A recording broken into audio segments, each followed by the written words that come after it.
Now, I'm going to read a few statements here. Does anybody know what the word anaphylaxis means? Have you heard? If you don't know, you've already heard the word, right? You've heard the word more and more, and you're going to hear it continually. Anaphylaxis. You've heard it? EpiPen. We'll get there. Okay, ana, loss of protection, anaphylaxis. So something happens to your body and you lose the natural protection that your body has. So it's the suggestion is that your body already comes equipped with protection. You have this digitized into your system. You are going to do something that's going to compromise that protection, and forever after, you're going to be hypersensitive that you weren't before. A subject that has a previous injection is far more sensitive than a new subject. 2, the symptoms characteristic of the second injection, namely swift and total depression of the nervous system, do not in any way resemble the symptoms characterizing the first injection. Do you catch that? Do you understand what they're saying? What you saw at the beginning is not what you're going to reap over here. Once you become sensitized, over here it can be fatal within how long? It can be minutes. Number 3, a 3 or 4 week period must elapse before anaphylactic state results. This is the period of incubation. In 1903, the authors, quoting from Lucerne, showed that at a first intravenous injection of serum on a rabbit causes anaphylaxis. 3 weeks after the first injection, the rabbit is hypersensitive to the second injection. The phenomenon of anaphylaxis was becoming of general application. This is 1903. This is when this new thing was sweeping over the healthcare system. Instead of applying only to toxins and toxoalbumins, it held good for all proteins, whether toxic or not. The phenomena of anaphylaxis occurs after every injection of serum. Every injection of serum. Even when the injection is minute to the point of like what, 1/1,000,000th? I mean, that is so small, it's like practicing, which is infinitely small amount, but nevertheless sufficient to anaphylactize an animal and kill them the next time. An anaphylactic state is produced by taking the blood of an anaphylactized animal and injecting it into a normal animal subject. The anaphylactogen poison is therefore a chemical substance contained in the blood. So you've injected what? A seed crop. And this is from Charles Richet. He won the Nobel Prize back in 1930 for his discourse on anaphylaxis. He's the one that coined the phrase. Most writers incline, he said, most writers incline to the view, and I myself would think them correct in their view, that the anaphylactic state never passes. Where did we read that from? Where did this woman get this? In other words, once a subject has been anaphylactized and consequently modified in its chemical constitution, then the subject can never go back to his former state. Return to normal is not possible. So you see the importance of prevention. Before you head down that road of these other modalities, you have to consider that there's going to be consequences. And a drug reaction isn't necessarily anaphylactic. It may be toxic. So distinguishing between the two, nevertheless, either one of them can kill you, correct? So this doctor in Brazil,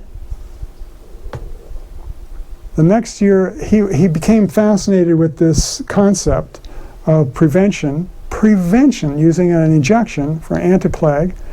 The next year, a new outbreak of plague was feared, so he persuaded his students to have a preventive injection. Do you hear that today? Come to Safeway and get your prevention. Free.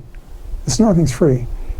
He set the example by giving himself another one. This was, however, an unleashing injection, and his body had been affected by the first. The second injection was fatal, and within 2 hours he was dead. They have described serum sickness in children subjected to injections of diphtheria serum. What? And they saw that it was in most cases an anaphylactic phenomenon. All the proteins, without exception, produce anaphylaxis. How many proteins? One has seen this with all sera, milks, organic extracts whatsoever, all vegetable extracts, microbial proteinotoxin. Help me, proteinotoxins. Yeast cells, dead microbial bodies. You know, well, this vaccine is not it's not live microbes, it's dead. What's in those dead microbes but proteins, right? And you are now become sensitized to them. A normal animal does not. Anyway, I'm going to move on here. Oh, how great are the possibilities that God has placed within our reach. He says, whatsoever you shall ask the Father in my name, he will give it you. What has the Father already given? His Son. Which Son? His only begotten Son is the one he's given already. Why would he not? If he's already given the biggest gift, why would he not follow through with the smaller gifts? It doesn't make sense. Whatsoever you shall ask the Father in my name, he will give it you. He promises to come to us as a comforter to bless us. Why do we not believe his promises? That which we lack in faith, we make up by the use of drugs. Oh, go away. How can that be possible? Is God beating us over the head? He's not beating us over the head. He's saying there's something better. God never takes away something except he gives us something what? Better. And that's what he's trying to do. He's trying to change our thinking little by little and introduce us to these other options that are around us. Let us give up the drugs, believing that Jesus does not desire us to be sick, and that if we live according to the principles of health reform, he will keep us well. I am not the example of perfect living. I mentioned flesh-eating disease. I've had dysentery. I've had malaria a couple times. I've had histoplasmosis. I've had broken bones. I've had severe back injuries where I had to get out of bed on my hands and knees for weeks. And through all that, since I read that book, I have not used drugs. But I'm not a perfect example when it comes to proper preventive health. Forgive me. But I can say that God has helped me to not resort to drugs. And little by little, I've recovered. I cut my knee with a machete when I was young, and it went right down to the bone across here. I couldn't walk, and it swelled up like a balloon. And we didn't have any anesthesia, but my leg was in trauma, so the dentist, sewed me up. The other time I was in Puerto Rico, I flipped a vehicle off a mountain, and we tumbled down the mountain. I had gashes on my head, and my wife sewed me up with carpet needle. With carpet needle. You know those curved carpet needles? They're not little. They leave a hole. And I was crying, and she said she was sorry that she was making me cry, and I was not crying because of that. I was just thinking, God, you're so merciful to me. You saved our lives. That's why I was crying. I mean, it hurt, but it didn't hurt that bad. And I've learned that, in time, you can't. I've had my dog. She had so many cuts and bruises. The last time she got attacked by a big dog and almost ripped her to shreds, and she just stood there. I shaved her legs and I stitched her, and she just sat there. I'd done it before. This time she just sat there. Let me stitch her back up. Amen. Pardon? I said amen. She was happy when I was done. She was quivering a little bit, but. So, through all these bruises and everything from the years, God has given me a confidence in these natural remedies. And my wife is always ready to try and experiment on me. But so I have to put up some boundaries. But you know, oftentimes I think I had half her enthusiasm for trying, and because she's careful enough to know that, okay, this we're not going to experiment with this one. As far as I can tell, there's no adverse effects with this thing, and we're going to try it. And if it wasn't cayenne on the inside, then there's a good chance she would apply it to the outside as a poultice and to get a counter-irritant response. God has given us intelligence, and He desires us to make the most of His health-giving blessings. Natural means used in accordance with God will bring about supernatural results. We ask for a miracle, and the Lord directs the mind to some simple remedy. And He will. The more you do it, the more you will hear a voice saying, well, try this. God gives us no encouragement that He will do for us what we can do for ourselves. Natural laws are to be obeyed. We are not to fail at doing our part. And we are going to, I'm going to have you come up shortly now, Leanne, and we're going to do a charcoal poultice. And this is just a quickie, and we're going to do it more this afternoon, where we really zero in on charcoal remedies.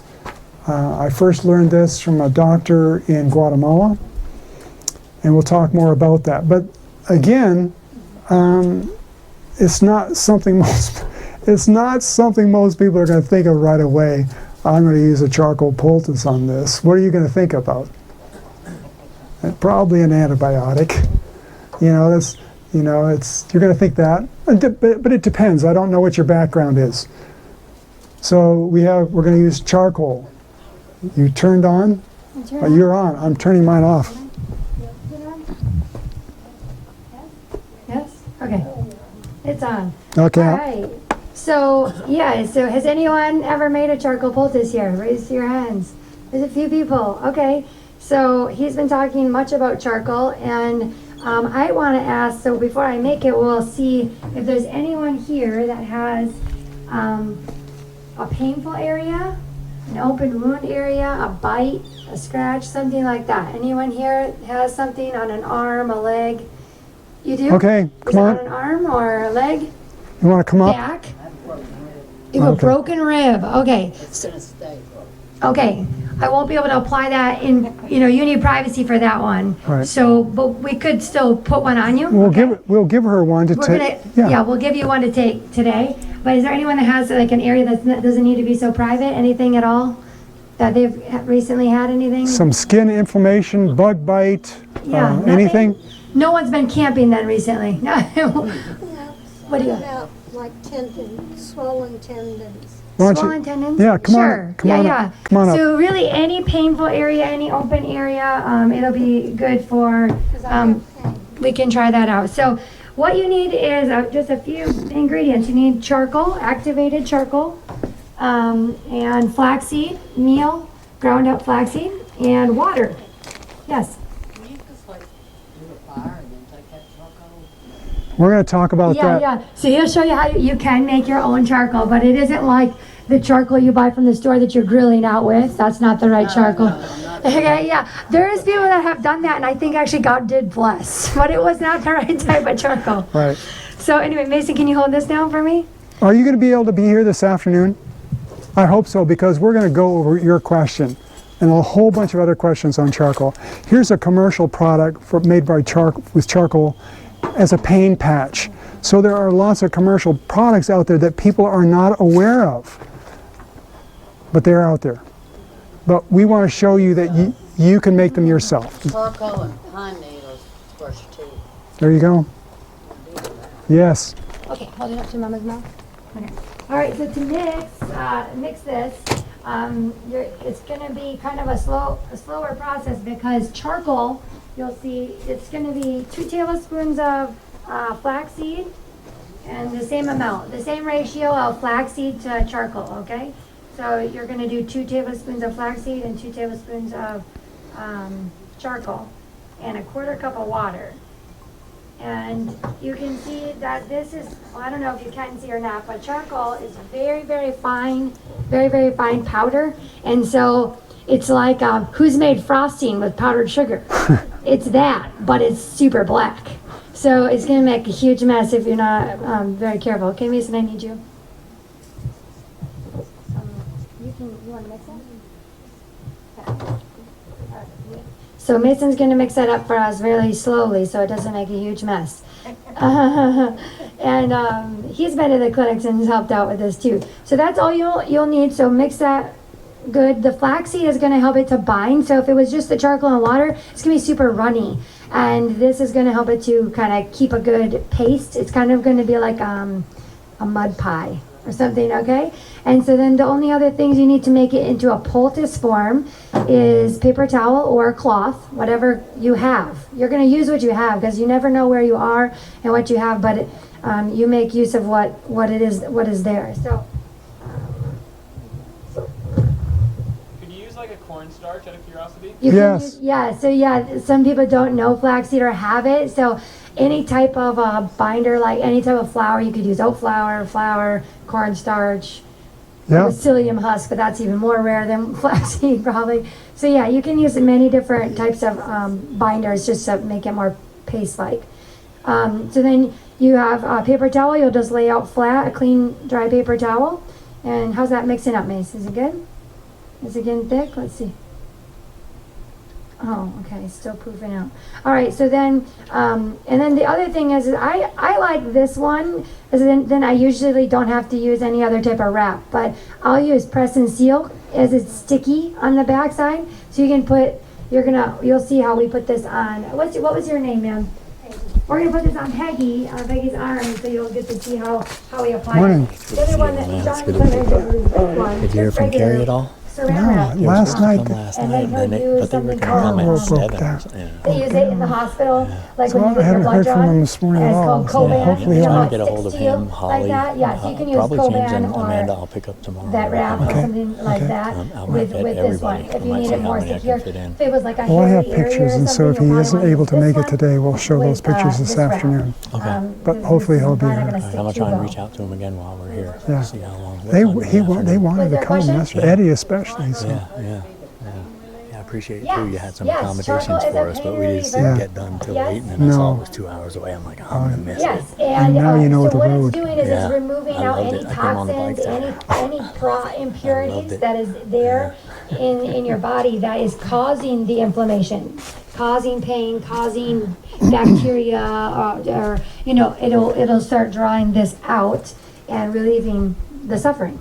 So, but you have to remove triggers too. So this is a remedy you can try, and you want to try and remove what's triggering. You know how you see people on commercials? They put that tape on the bottom of the feet and then pull It's, the tape off. it's different. What if you put charcoal on the bottom of your feet? You can, but that product that you're talking about is not Oh, charcoal. yeah, I know, I wouldn't do that. Okay. But I mean, if you put the So you charcoal could put on the bottom charcoal of your feet, would that draw out? Yes, Yes. because you have the most pores on for your body is at the bottom of your feet. So where you can get access to the blood that's flowing there, and it'll pull out all the impurities through the feet. So you can Where- put it there. Also, what are the two main organs that detox your body? Liver and kidneys. So if you're having problems detoxing your body, that's where you would go, is the liver, which is upper right body, and then kidneys both on the left and right, but lower back. Okay, we're So, getting we're gonna distracted. Yeah. You're going to come back and we're going to show you all this Okay, stuff. so Peggy, you want to come up?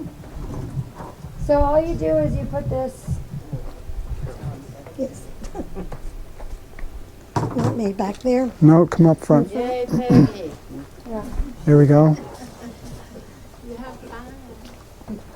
All right, so we'll fold it over. Hold it up so people can see it. So we just put it on one half of the paper towel of the cloth. Fold the other half over top of it and fold it in the sides so that it doesn't leak.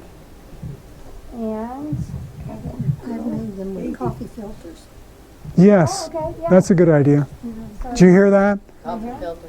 Right here, this area? It's right. Say it for the camera. Yeah, just, you Yeah, Mason, come back Still- over here. Just say it for the camera. Oh. That coffee. You can use coffee filters. You can use coffee filters. I've been places where we use newspapers because we didn't have paper towels, cloth. If you're going to use a cloth, you're going to iron it to sterilize it so you don't add anything to your condition. And you might not have saran wrap or something like this, but you might have banana leaves, because we've been in places where we didn't have all these conveniences.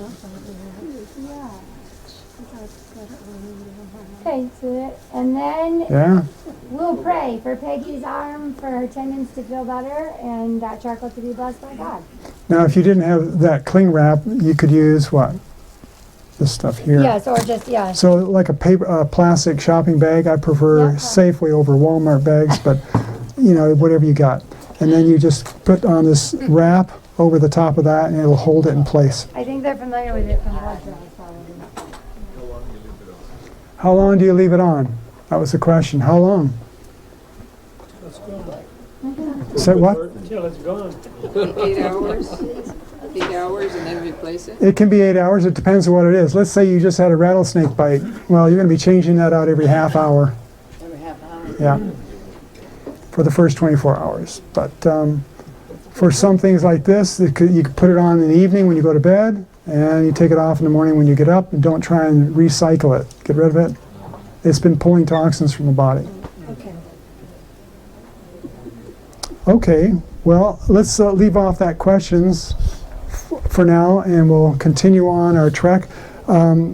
Folks here have provided a meal.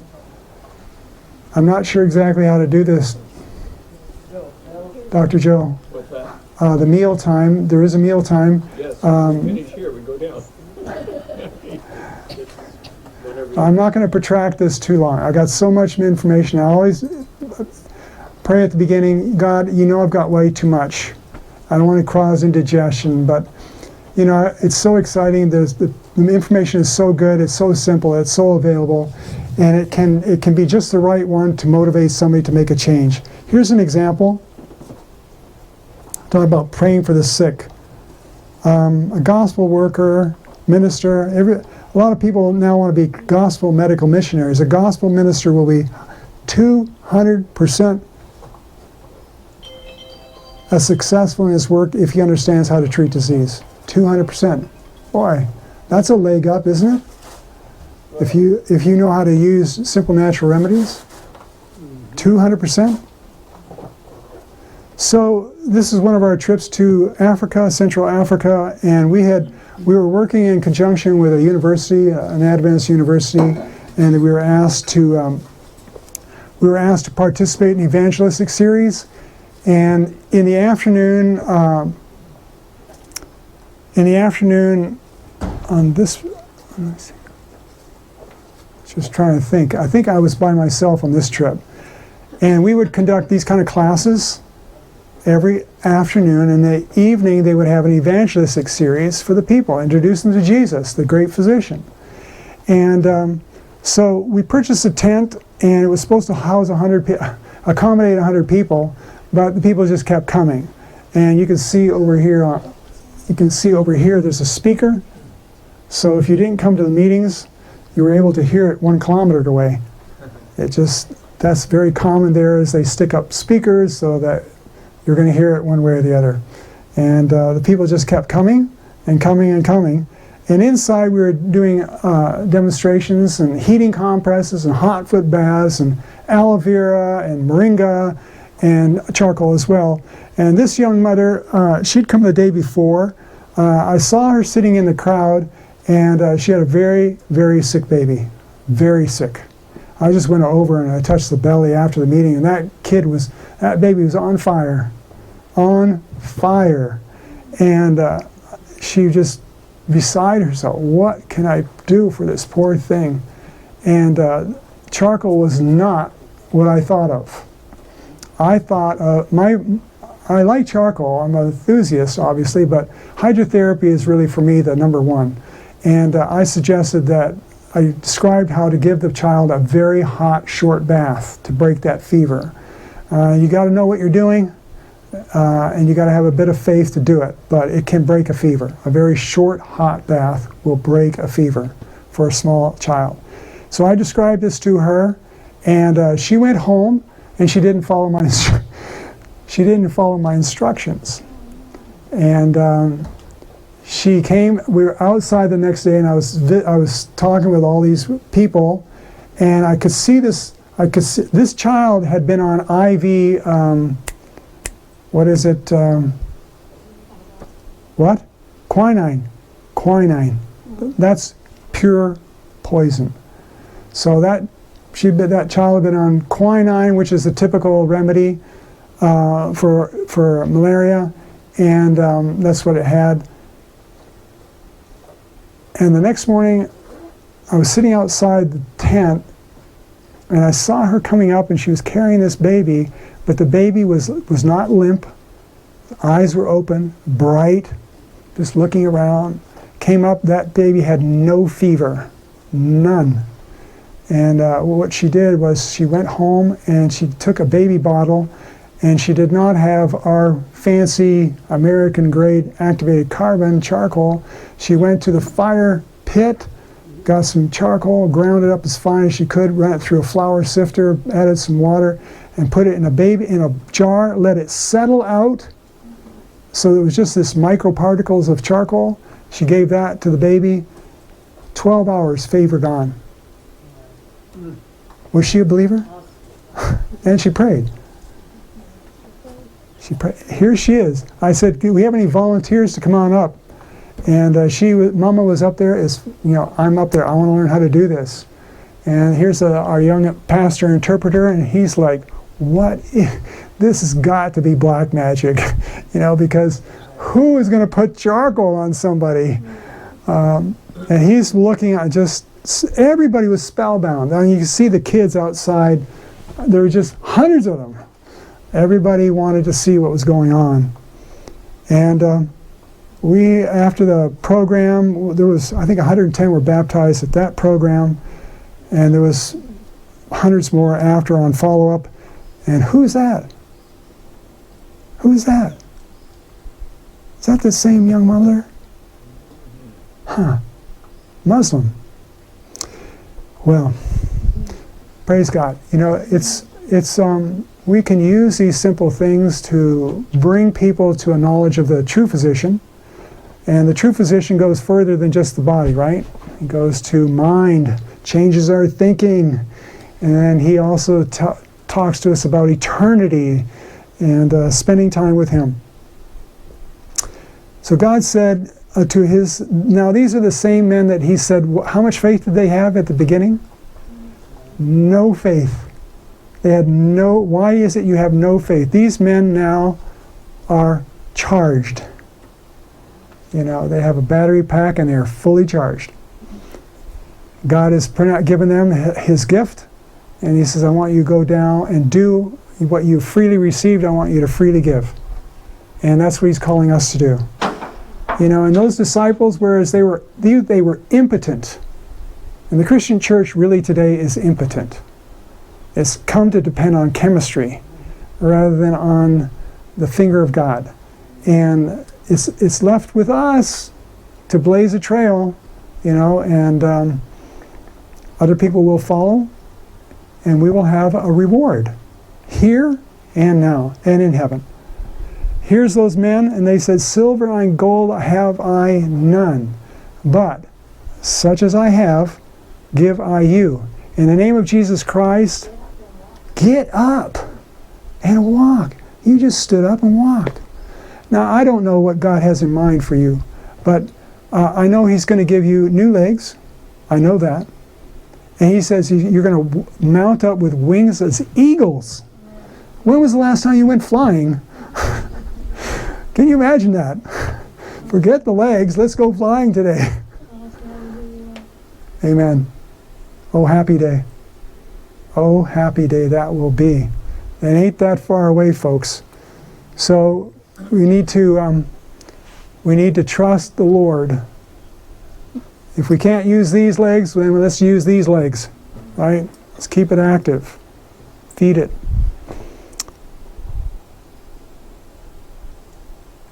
Part two. Part two. John, it's 20 after 12. I have so much to share with you folks, but I will leave it with Pastor Dr. Joe and you folks. Should we do a hand vote, straw vote? Should we take a break for lunch, or are we ready for lunch? Yeah, they're ready. Are they ready? What would people, come on, raise your hands. Okay, I see some takers. Taker for, okay. What are we being served down there? Do you know? Whatever it is, it'd be a whole food plant-based meal. Okay, so if you are not used to a plant-based meal, here's an opportunity to taste and see what you think, right? Well, thank you so much for joining us here. We have a lot this afternoon. We'll come back later. I'll probably just drop off this other portion of the program, and we'll start in the afternoon with just a general discussion of natural remedies. Not just charcoal, not just hydrotherapy, but aloe vera, maybe pine needles, pine pitch, and we'll just take a few minutes to flesh out how the options you have, and then we're going to focus on charcoal and nothing but charcoal for the rest of the program.